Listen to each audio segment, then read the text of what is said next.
World, it is Saturday, January 9th, and lo and behold, it is cloudy and overcast again. Hard to believe in the Midwest that we would have cloudy and overcast days in winter, right? I've lived there long enough to know that that's kind of what to expect. Although there are patches of blue, so maybe we'll get some sunshine today. The devotion today is entitled Some of It Is Your Fault, and it's written by Jennifer Brownell. And Jennifer bases the devotion upon Psalm 32, verses 3 through 5, New Revised Standard Version.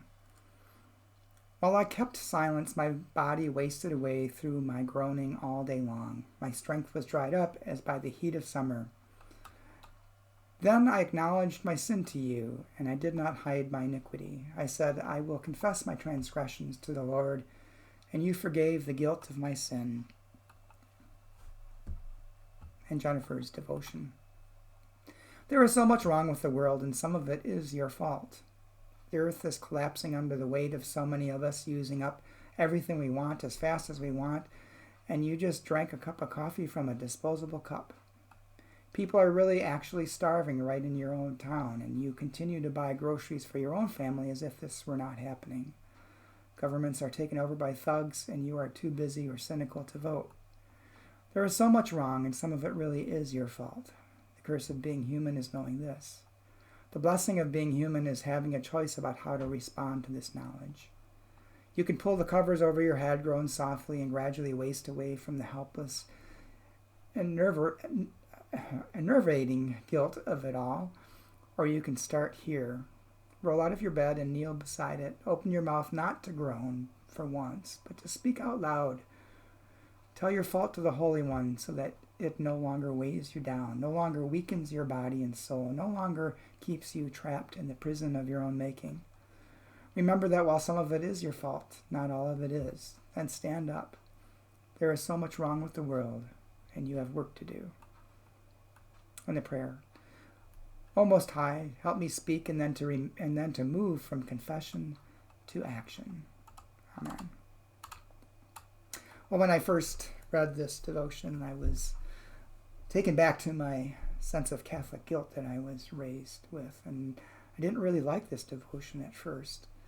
But I don't think the sense is, now that I've contemplated it and read it a couple of more times, I don't think the sense is to make us feel guilty, but to spur us on to action. I mean, in a way, we're all complicit in the things that are wrong with our world. And sometimes we have little impact on it in that it's part of the system we live in and we have no choice but to participate in it in order to live. But that doesn't absolve us from the responsibility of doing something, of taking action and trying to change.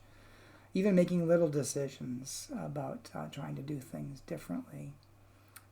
I always carry a travel mug as an example with me in my backpack, and anytime I go somewhere I try to use it.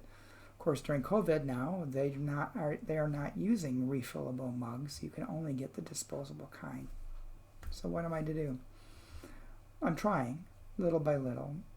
And as I think I mentioned yesterday, don't be discouraged thinking that the little things you are doing aren't making a difference. Because if we all did a little bit, if we all became more conscious of how we are in the world and see how we see the world, and then begin to change little by little, it will make an impact eventually.